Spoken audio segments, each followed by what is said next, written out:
सरगम studio Bodhgaya. कहर के लहर दिलवा से नहीं सहल जाओगे, कहर के लहर दिलवा से नहीं सहल जाओगे। करे जा फोनवा कोइला बिना अब नहीं रहल जाओगे, करे जा फोनवा कोइला बिना अब नहीं रहल जाओगे।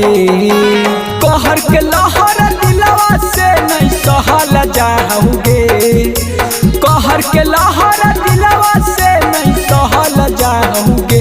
गे सुनावा फोनावा कोइला बिना अब नहीं रहल जाओगे, करे जा फोनावा कोइला बिना अब नहीं रहल जाओगे।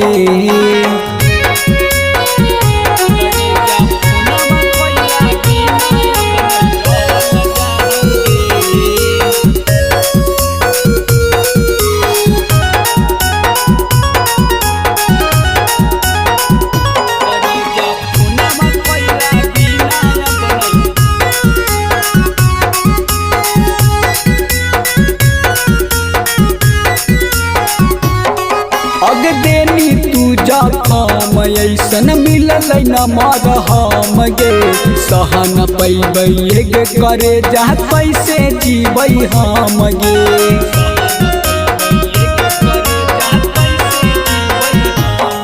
अग देनी तू जखम ऐसन मिलल न मरहम गे, सह न पैबै गे करे जा कैसे जीबै हम गे। अग दिलवा के दर्द न केरो से कहल जाएंगे, दिलवा के दर्द न केरो से कहल जाएंगे।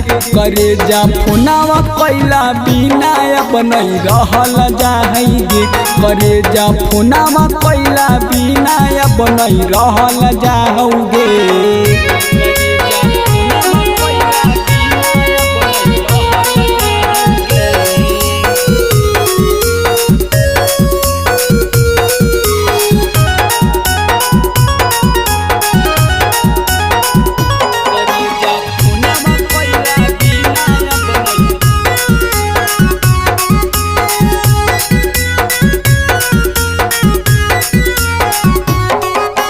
देखल सूरतिया नहीं बिसारा हो जान गे, तोरे याद में रोबही संझिया बिहान गे।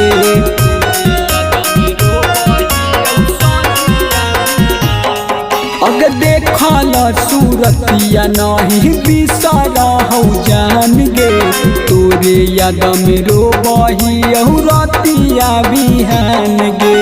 प्यार के धारा अखिया से बहल जाएंगे, प्यार के धारा अखिया से बहल जाएंगे। करे जा फोनामा कोइला बिना अब नहीं रहल जाएंगे, करे जा फोनामा कोइला बिना अब नहीं रहल जाओगे।